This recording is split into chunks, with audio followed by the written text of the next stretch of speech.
Hola amigos, desde los estudios de Power, Peace and Love, donde historias reales de mujeres reales se comparten.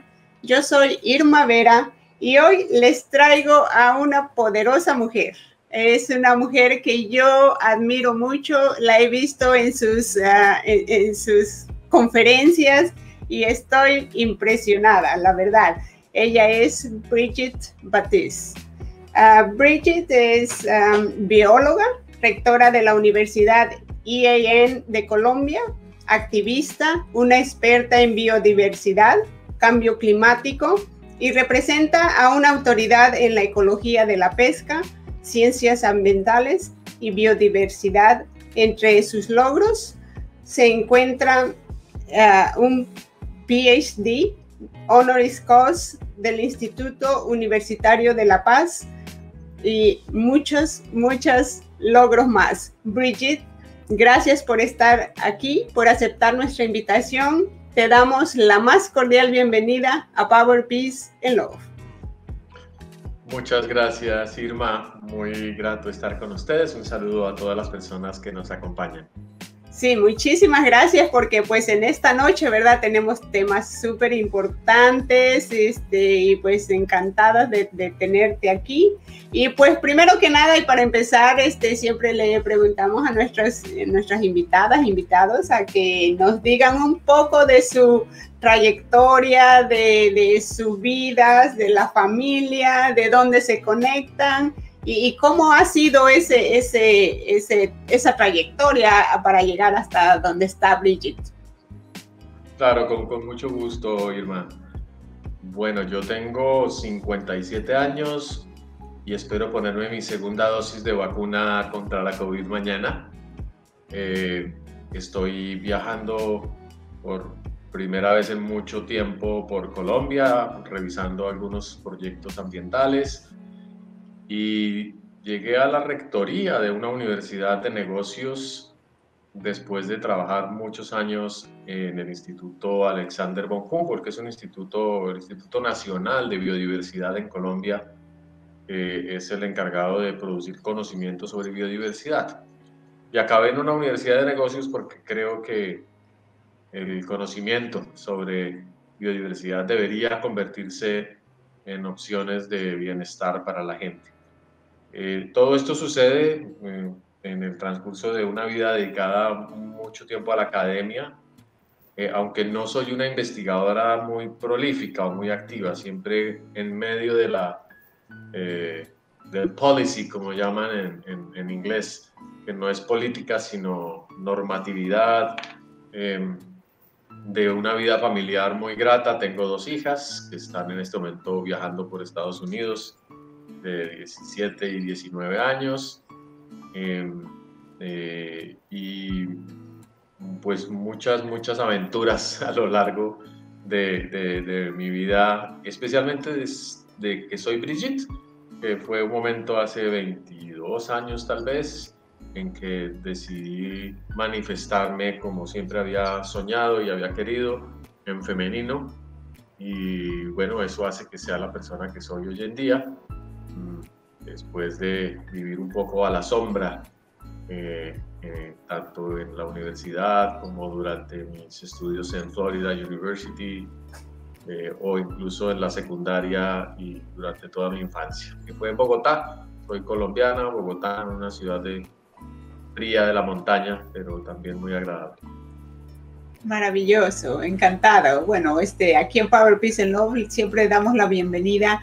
Nosotros somos unos grandes abogados, advocates por la paz, la igualdad, la inclusión. Para nosotros, todas las mujeres son hermosas. Así es que, bienvenida, Brigitte, muchísimas gracias. Y linda historia. Yo vi una frase, Brigitte, que nos compartiste. Dice, nada más queer que la naturaleza. ¿Qué quiere decir con eso?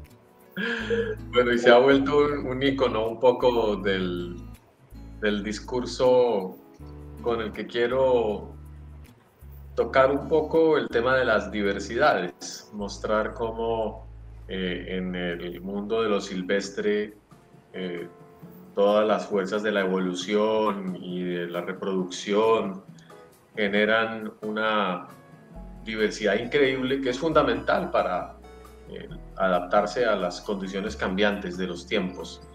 Y nosotras y nosotros como seres humanos también constantemente estamos produciendo diversidad a partir de esas mismas tensiones de la construcción de identidad, de la búsqueda de nuestros roles de género, de encontrar nuestras parejas, nuestras vidas de familia, nuestras prácticas sexuales. Y eso hace que haya un paralelo muy evidente entre el funcionamiento del mundo y nuestro funcionamiento cultural, que sobre todo tiene un componente, insisto, de identidad de género muy importante. Maravilloso, muchísimas gracias. Esta charla precisamente va a ser dirigida a este tema, ¿verdad? De la ecología, de la biodiversidad, al cambio climático y pues todo lo que haces, Bridget. ¿Qué nos dices de todo esto? ¿Qué está pasando en este momento en el mundo en este sentido? Yo creo que es un momento particular de la historia en que nos estamos dando cuenta como sociedad global, como planeta, que el bienestar que hemos construido a través de la innovación, a través de los acuerdos internacionales, de la ciencia, pero también de los conflictos y de mucho sufrimiento, es también una causa, o se ha conseguido acumulando cierto deterioro en la transformación ecológica del planeta.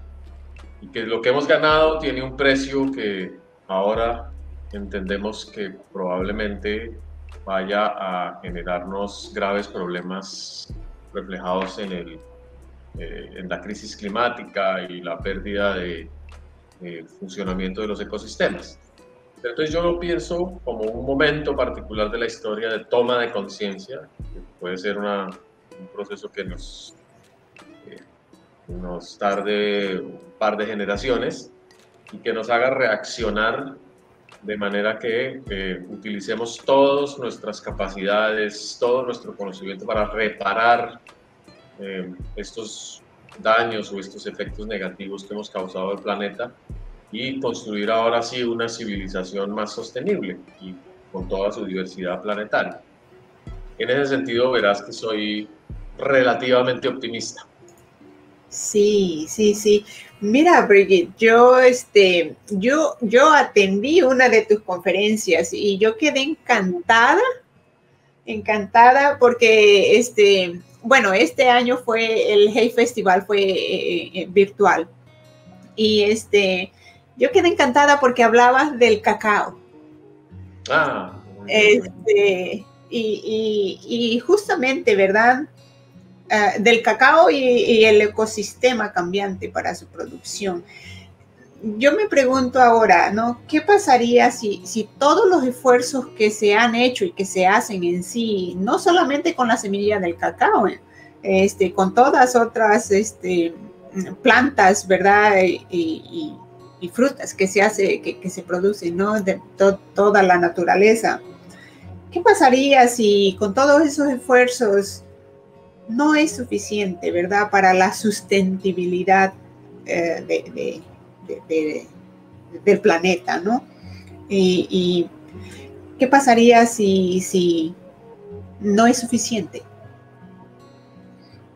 Bueno, lo cierto es, sí, que digamos, hay escenarios muy preocupantes.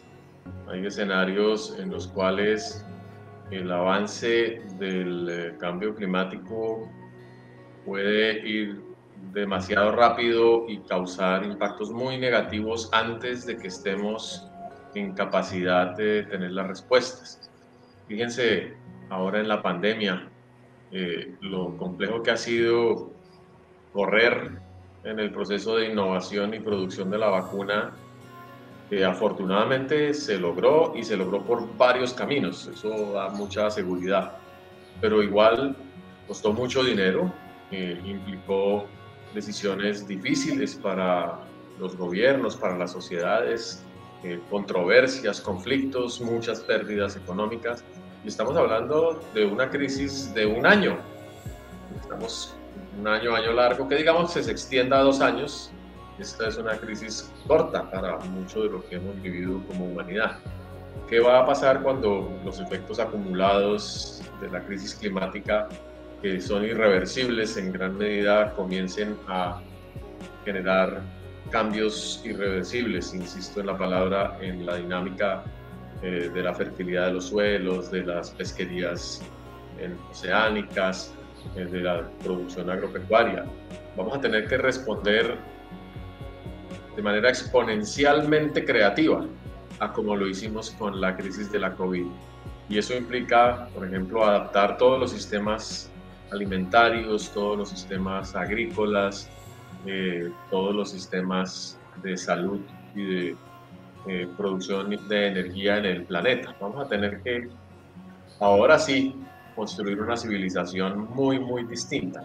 No sabemos qué rostro va a tener, pero la tarea es esa. Y para responder a tu pregunta inicial, hay escenarios muy pesimistas, hay escenarios intermedios y hay escenarios a los que apostamos porque hemos visto en la historia de la humanidad rupturas y saltos a lo positivo basados en hallazgos, en sorpresas. Claro, la gente dirá, le tiene fe al futuro, pero no tiene evidencia. Sí, sí. De hecho, en algún lugar leí que, ¿verdad? Perú, que es de los productores más grandes del grano del café, ¿verdad? Se han tenido que hacer cosas que, pues, para poder adaptar las semillas, ¿no? A cambios climáticos y a otras adversidades para que el consumo es completamente exorbitante del café. Y en segundo plano está el consumo del cacao, ¿no? Que es donde se produce el chocolate. Y yo estoy muy así con el chocolate porque tengo en Perú precisamente unos niños y le llamo a mi organización, ayudamos a niños en Perú de la zona del Amazonas con chocolate. Muy bien. No, además el chocolate peruano es delicioso porque compartimos entre Perú, Ecuador y Colombia el área donde se origina la planta del chocolate y donde hoy en día está la genética, es decir, la diversidad de aromas, de variedades de cacao con las cuales cultivamos y ensamblamos, hay que decirlo así, científicamente hablando, los chocolates de aroma, los chocolates finos con los que vendemos al mundo una experiencia maravillosa como es el cacao. Sabiendo que el cacao depende, por ejemplo, de que lo polinice un pequeño zancudito que vive en la selva y que no manejamos y con el que deberíamos tener buenas relaciones porque es el que genera la cosecha de cacao y esas relaciones incluyen proteger su hábitat, no destruir la selva para sembrar cacao porque en la selva vive el polinizador del cacao, sino combinar el sistema. Eso es algo que estamos reaprendiendo con los años y que debe ser la fuente, por ejemplo, de un cambio en los sistemas productivos muy, muy importante. Sí, qué interesante, definitivamente, ¿verdad? En tu resumen vimos que has representado la Autoridad Científica de Colombia ante la Convención Internacional para el Comercio de Vida Silvestre y otras importantes organizaciones. Aún con todo el activismo que se realiza en conjunto, el Journal de Biodiversidad y Cambio Climático en Colombia, que promueve la Alcaldía Mayor de Bogotá, publicó que los bosques tropicales están siendo destruidos a tasas alarmantes, hasta de 8 millones de hectáreas por año, con graves consecuencias para la sostenibilidad ambiental y económica de las regiones tropicales y del planeta entero. Es lo que decías, ¿verdad? Que hay escenarios un poco pesimistas, ¿no? Es posible que logremos parar esta tala de bosques para proteger la biodiversidad y proteger las plantas y los animales. Yo creo que sí. Obviamente requiere un esfuerzo muy importante por parte de los gobiernos para entender las causas de la deforestación y atacar no el proceso mismo de deforestación. En algunos países se utilizan las Fuerzas Armadas o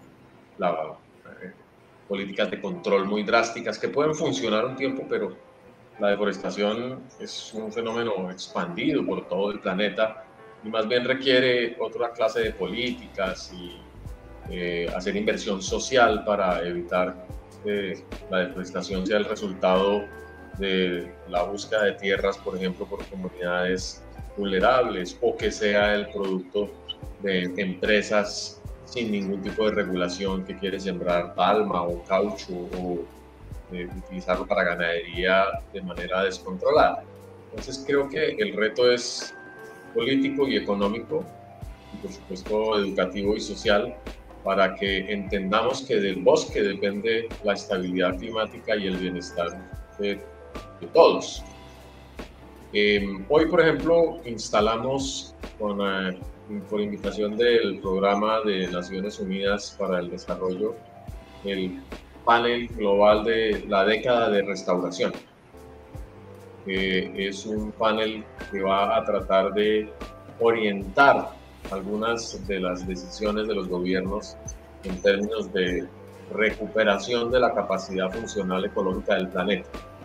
Y eso implica que los políticos que elegimos, ahora que en Perú, por ejemplo, están todavía definiendo quién va a ser, o si ya fue, no lo sé, el electo, o las elecciones de Colombia que serán el próximo año, las de Ecuador, Brasil que vienen, todos estos nuevos presidentes y autoridades, ¿qué van a decir de la deforestación? ¿La van a ignorar? ¿La van a afrontar con medidas en distintos sectores, con cierto nivel, digamos, de astucia y de estrategia? ¿O van a tratar de hacer cosas simuladas, como también a veces hacen los gobiernos? Dicen que hacen, pero finalmente no hacen nada. Sí. ¿Cuál es, desde tu punto de vista, cuál es un escenario optimista? Mira, esta es una discusión bonita que tenemos con los estudiantes y los profesores, no solo de mi universidad, sino muchas personas a través de las redes, porque la gente piensa que el único escenario factible para garantizar cierto nivel de bienestar es regresar al pasado, como deshacer el camino, sobre todo el del consumo de combustibles fósiles, o a veces el de la agroindustria, o el de ciertas empresas o procesos de minería, en fin. Hay personas que dicen, no, hay que volver a lo más natural, que es, lo ubican en el pasado. A mí me asusta eso porque en ese pasado no había antibióticos, no había anestesia, no había comunicaciones globales, y me parece que perder eso sería muy grave para restaurar el mundo. En cambio, sí creo que el futuro depende de la innovación tecnológica y social con mucho sentido, no una innovación hecha para maximizar la rentabilidad, por ejemplo, sino una innovación hecha para recuperar la funcionalidad ecológica y el bienestar del planeta. Pero sí creo que el futuro va a ser extraño en la medida que es difícil usar la bola de cristal. Pensemos hace 50 años cómo vivíamos y si en esos escenarios éramos capaces de imaginar el mundo de hoy. Y es muy posible que no tuviésemos ni siquiera en la ciencia ficción, esa visión de un mundo conectado a través de Internet, un mundo 7.500 millones de personas con comercio global, con energía atómica, pacífica, en muchos sitios, en fin. Entonces sí creo que los cambios tecnológicos y las innovaciones institucionales van a ir adecuándose a este mundo de la crisis climática con respuestas muy extrañas desde el punto de vista del comportamiento humano. Puede que nos volvamos más nómades, puede que nos volvamos todos más vegetarianos, puede que nos volvamos más austeros, en fin, incluso puede que nos volvamos más cibernéticos, más cyborg, en la medida que nuestros cuerpos van a mutar con la tecnología que llegue. A mí me gusta mucho la ciencia ficción, hay relatos un poco asustadores, pensar por ejemplo en el futuro robótico o cyborg, mezclado con una naturaleza reconfigurada y un poco disgustada, pero yo creo que hay razones para pensar que nuestros hijos e hijas, quienes nacen hoy, tienen 5, 6, 10 años y van a tener, van a vivir el apogeo de la crisis climática, van a tener tiempo de también ajustar sus experiencias a esos escenarios y van a producir una respuesta muy espontánea también, porque eso pasa con las generaciones. Hoy en día yo tengo, como les decía, casi 60 años y pese a lo que yo creo que es una apertura intelectual amplia, me cuesta trabajo entender a los chicos y chicas que tienen 15, 16 años, entender cómo piensan mis hijas, cómo ven el mundo, y lo hablamos mucho, y lo único que veo es que están bien equipadas para afrontar la incertidumbre. Definitivamente, sí, yo creo que sí. Justamente, yo creo que anoche o el día de antier, estaba yo platicando con un grupo de personas y una de las personas ahí, la mamá de una amiga muy querida, estaba comentando que ella hace 50 años trabajaba para una empresa telefónica, ¿no? Y que alguien comentaba que decía, eso era hace 50 años, ¿no? Decía, cuando uno conectaba, dice, conectaba con las manos las llamadas y así, ¿no? Era diferente, ¿no? De cómo tenían que marcar y mandar los mensajes y todo eso, ¿no? Cómo se conectaba en el teléfono. Y que alguien, dice, alguno de los ingenieros que estaba trabajando, que se supone que era de los que sabían cómo estaba la tecnología en aquel entonces, decía que iba a haber un momento no muy lejano que nos íbamos a ver en esas llamadas y que la gente decía, ay, Dios mío. De acuerdo. Solamente han pasado cuántos años y es un hecho. Y no somos Dick Tracy. Exactamente, ¿no? Y así, o sea, esto está avanzando, como lo mencionas, ¿verdad? Nuestros hijos están equipados con mejores maneras de afrontar esta vida, esta manera. ¿Qué va a pasar cuando, por ejemplo, ¿verdad? Y yo me refiero a esto porque aquí en Estados Unidos nosotros somos los mayores consumidores del planeta, en todo. Sí, en todo. Y se hacen esfuerzos, ¿verdad? Incluso uno de los hombres más ricos del mundo tiene un proyecto para poder atrapar el dióxido de carbono, porque dice que es una manera de que el medio ambiente pueda ser limpio, ¿no? Pueda limpiarse del dióxido de carbono. ¿Qué nos dices a eso, Ricky?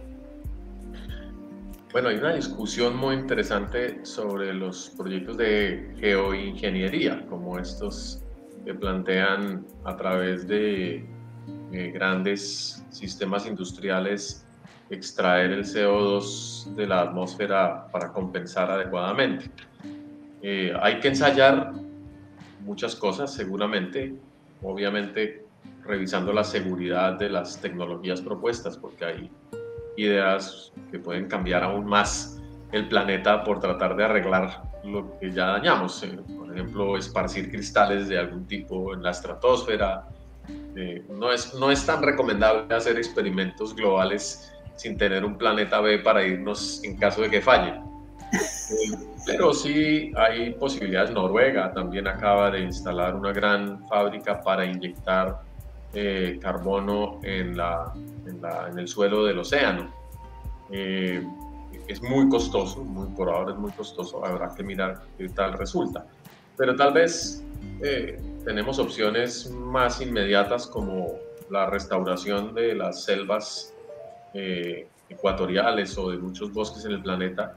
Claro, tienen un límite, podemos capturar hasta un 20%, tengo entendido, de los excesos de carbono que se producen cada año, pero esta medida serviría al mismo tiempo para recuperar nuestro vínculo con la biodiversidad, con las plantas y los animales, volver a aprender a vivir de una manera más amable y más amigable con la tierra. Eso no quiere decir volver a vivir como vivían los nativos hace 2000 años, ni nada por el estilo, sino tomar decisiones más equilibradas acerca de cómo consumimos, acerca de qué sacrificamos de ese mundo silvestre a cambio de nuestro bienestar. Y también es un ejercicio ético. Entonces, yo creo que la tecnología siempre es bienvenida y los experimentos para recuperar la calidad ecológica del mundo son muchos, pero en todos los casos hay que pensar que lo que necesitamos recuperar es un poco el sentido de lo humano en medio de un mundo lleno de otras especies. Que no quisiéramos tener que irnos a vivir a una estación espacial en medio de un ecosistema completamente artificial, porque ya la Tierra no tiene capacidad de sustentarnos y se convierte en un planeta extremadamente agresivo o inhabitable, que puede suceder en 200 años o menos. Estamos hablando de un escenario de temperaturas extremas para final de este siglo. Si eso sucede, el comportamiento del clima y de la salud planetaria probablemente nos va a afectar de manera muy negativa, y es mejor no imaginar esos escenarios y más bien pensar en que tenemos todavía un tiempo para pensar distinto, para vivir distinto y experimentar, ¿no? Experimentar incluso desde el punto de vista personal. Entonces uno le dice a estos multimillonarios, qué maravilla que haya todo este capital disponible y esta idea de ayudarle al planeta.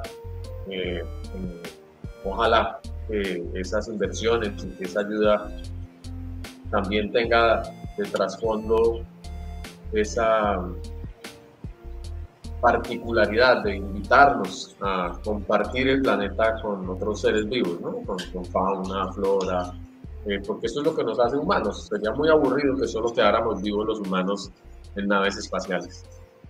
Claro, claro que sí. Vamos a saludar a la gente que se conecta por acá y que por supuesto la gente también le mandamos saludos, que nos va a ver más tarde. A Mercedes Nobel le mandamos muchos saludos, muchísimas gracias, un abrazo para ellas.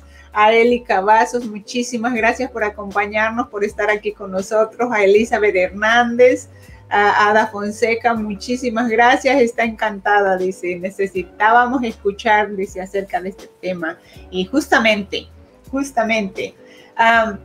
se me ocurre, y esto lo vi en algún lugar, lo leí, que la pesca, Japón y China son los países que más consumen en la pesca o que tienen más actividad en la pesca, ¿no? En su distribución. Se necesita más rigidez para controlar porque hay productos y hay animales que se están extinguiendo. ¿Se necesita más regulación en eso? ¿Hay algo hay alguna manera de que, y no solo en la pesca, también en la caza, ¿Hay alguna manera de que haya regulaciones más extremas para que podamos mantener a estos animales? Sí, yo creo que las actividades productivas en general requieren todavía acuerdos internacionales un poco más estrictos y más o compromisos más vinculantes, es decir, como en el caso del cambio climático, que se ha llegado a definir casi que trayectorias para la disminución de emisiones que los países están ya comenzando a cumplir, unos más que otros.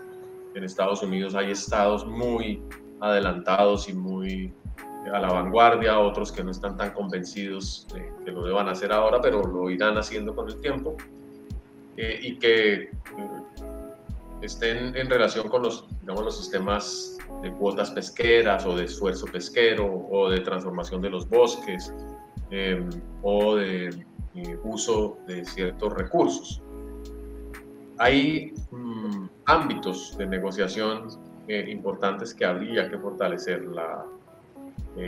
La Organización Internacional del Comercio, por ejemplo, es uno de esos espacios clave donde, a pesar de que la gente no entiende todavía a fondo el tema de la biodiversidad y de los efectos ambientales del cambio global, ya se comienzan a debatir estos asuntos. El Foro Económico Mundial es uno de los sitios donde más se está debatiendo los temas de los compromisos ambientales de los países. Por supuesto, la FAO misma, que produce estadísticas constantes sobre la pesca y la producción de alimentos en el mundo, nos lanza alertas. Y si bien no es un espacio de negociación sobre límites o formas de comportamiento adecuadas de los países, sí produce la información que luego se lleva a otras organizaciones más de negociación.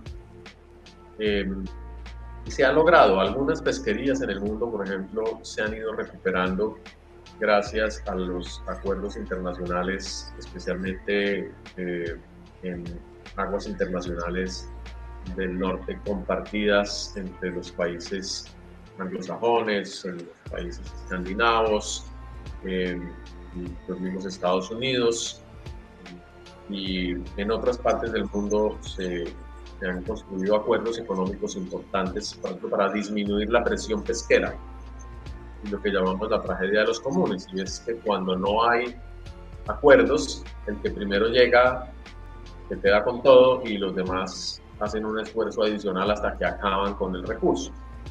También otra clase de acuerdos asociados con el comercio de maderas finas, por ejemplo, la certificación, la inocuidad de los productos tóxicos. Pero en una palabra, lo que se requiere es mejores acuerdos internacionales y mejores capacidades de cumplir esos acuerdos dentro de los países, porque también a veces, y sobre todo los países con menos capacidad, tienden a fanfarronear un poco y a decir: nosotros nos comprometemos ante la comunidad internacional, bien con la expectativa de cooperación o de reconocimiento reputacional por un tiempo, y que digan: mire usted, este país está haciendo un esfuerzo, pero al interior no pasa nada. Y debo decir que a menudo Colombia es uno de esos países, y lo digo por experiencia propia. Somos un país como Perú, mega diverso. Hablamos mucho en la Convención Internacional de Biodiversidad, en la IPBES, tenemos representantes, yo he sido representante de estos foros, nos comprometemos a muchas cosas, y después, cuando regresamos a nuestro país, no pasa nada porque la gente está preocupada de otras cosas y te dicen: sí, muy bien, felicitaciones, doctora, por sus logros en las convenciones internacionales, por sacar adelante el nombre de Colombia, pero queda siempre el sinsabor de que no lo estamos logrando. Pero creo que es un trabajo de todos los días. O sea que se requiere no solo el compromiso, sino también los recursos económicos, los recursos de todo, en todo sentido. Mucho, mucho, sí. Sí, porque, y vuelvo al argumento inicial, si disfrutamos una calidad de vida relativamente buena comparada con la de la historia, es porque hemos transformado el planeta y tenemos ahora que invertir en sanarlo, en recuperar esas condiciones que nos permitieron progresar. Y eso es un reto financiero, indudablemente un reto financiero, pero el mundo no es pobre.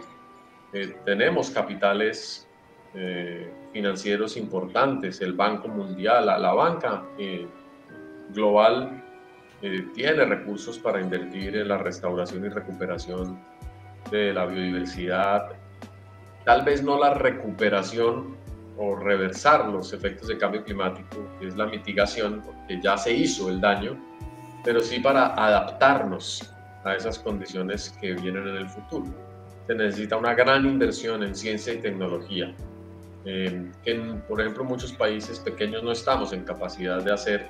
Dependemos de la Unión Europea, dependemos de China, dependemos de Japón o de los Estados Unidos para poder realmente hacer una diferencia en términos de producción de conocimiento y aplicación del conocimiento.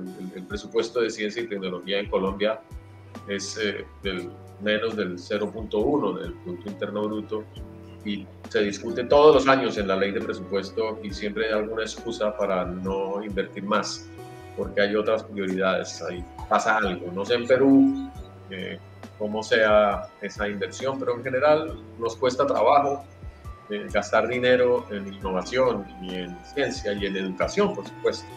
Claro.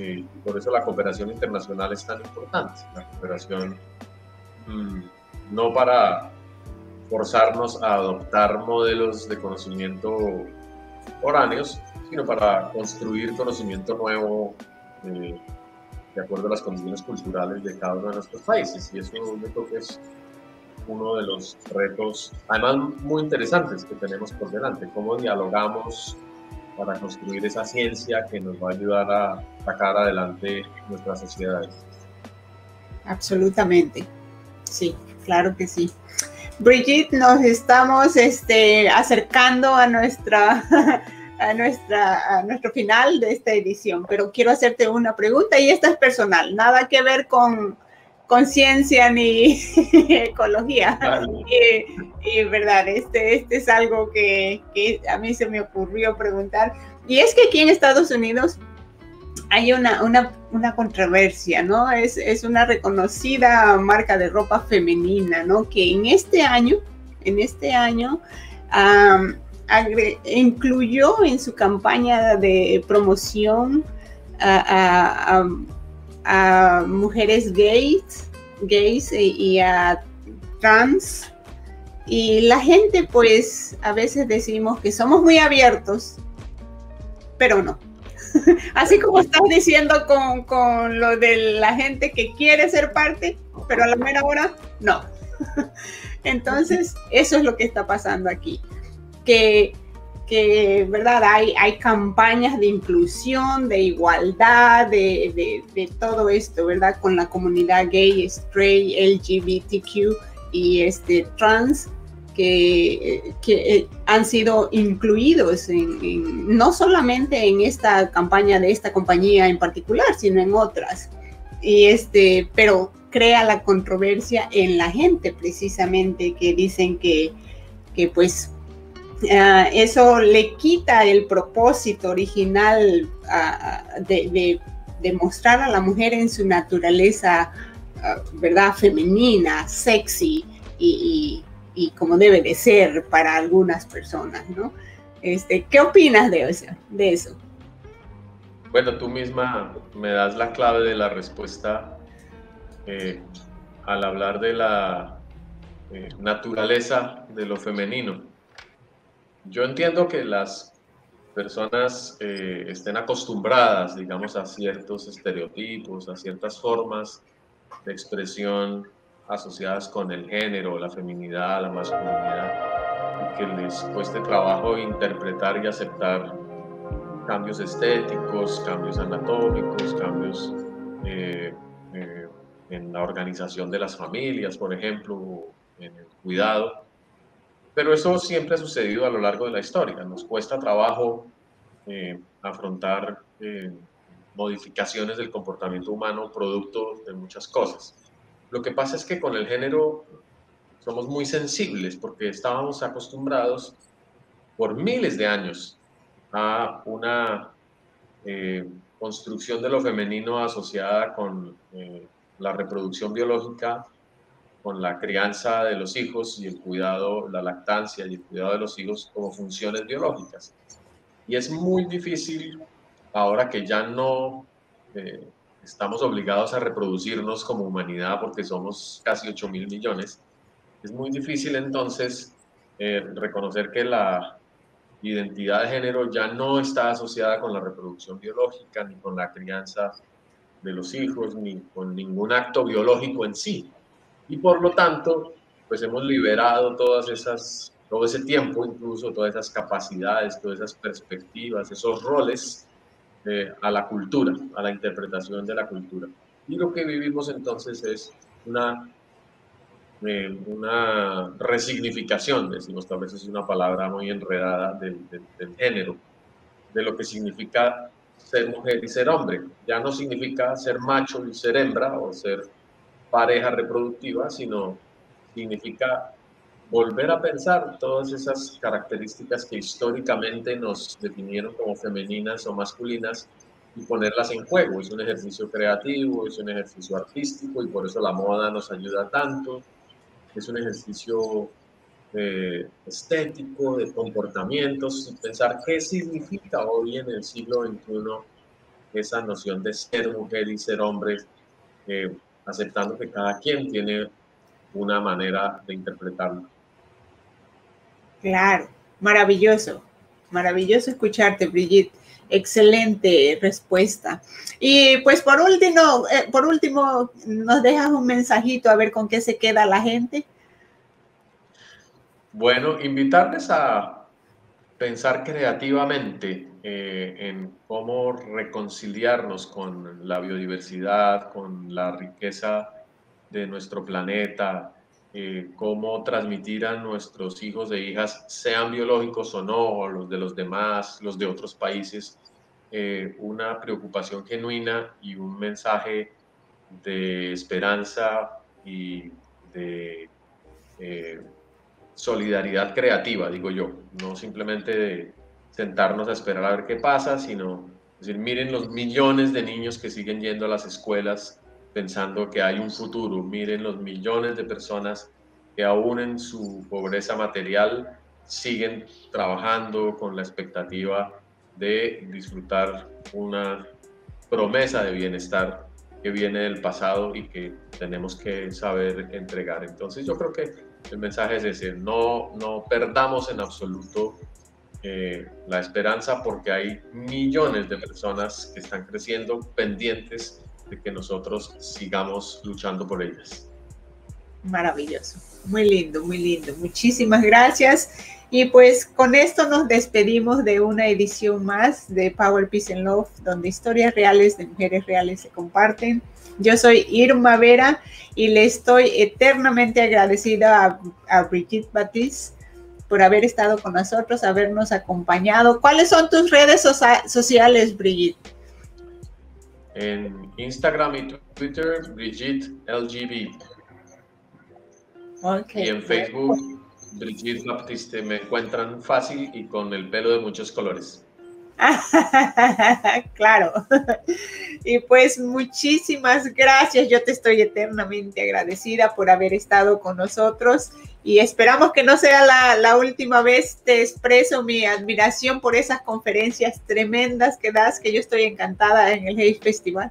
Y pues sigan a Brigitte en sus redes sociales y a nosotros escríbanos a hello@powerpeaceandlove.com y también chequenos en nuestras redes sociales, Facebook, Instagram, YouTube, en nuestros nuevos podcasts. Y Brigitte, muchísimas gracias, te mando un abrazote y pues que todo esté bien por allá en Colombia. Muchísimas gracias.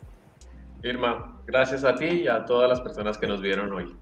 Cómo no, gracias. Chao.